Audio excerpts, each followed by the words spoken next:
Fin juin, dans cette université nantaise, cet élève en 3e année de marketing se prépare à passer son entretien de fin d'année. C'est à vous. D'accord. Vous me suivez? Oui. L'objet de ce rendez-vous, l'évaluation de son mémoire de fin d'année. Allez-y. Et le professeur Didier Duguet a une mauvaise nouvelle à lui annoncer. Bien, j'ai un souci qui, sans être majeur, est quand même important.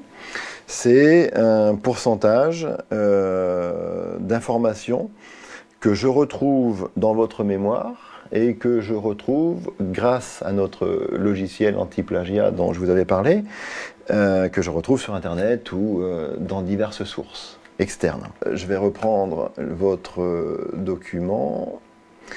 Le taux global est à 12%. Depuis 2 ans, l'université s'est en effet dotée d'un logiciel qui passe au crible les mémoires des étudiants. Au-delà d'1 page sur 10 copiée sur Internet, l'ordinateur le signale en orange, et c'est le cas de notre étudiante. Toute cette partie-là, c'est pas vous qui l'avez écrite. Vous voyez tout ça? Toute cette zone-là, c'est pas vous qui l'avez écrite. Vous l'avez prise dans un livre ou sur Internet ou ailleurs. Ça fait beaucoup. Ça fait beaucoup. Le mouchard est si précis qu'il permet même d'identifier la source du site dont l'élève s'est inspiré. Dans la conclusion de la première partie, vous avez une zone ici. C'est tout simplement le résumé d'un livre qui est en vente sur Price Minister. Le souci, c'est que si je vous ai pas mis ce site internet, c'est que je ne l'ai pas utilisé.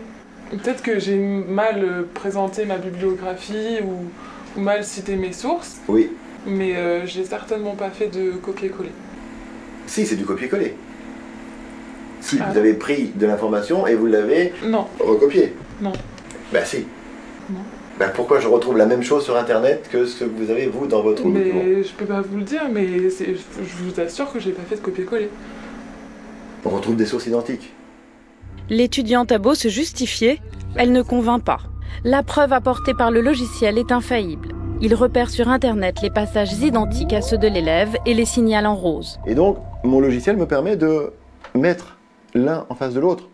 Ici, j'ai votre texte. Vous voyez? Ici, j'ai votre texte. Et ici, j'ai le texte qui a été pris sur Internet. Bien, je crois qu'on a fait le tour. Vous avez des questions à me poser? Non, c'est bon. Non? Parfait. Pour cette fois, ce ne sera qu'un simple avertissement. Au revoir. Au revoir. Aujourd'hui, ce genre d'outil ne se trouve que dans les facs. Au lycée, en revanche, les jeunes tricheurs sur Internet ont encore de beaux jours devant eux.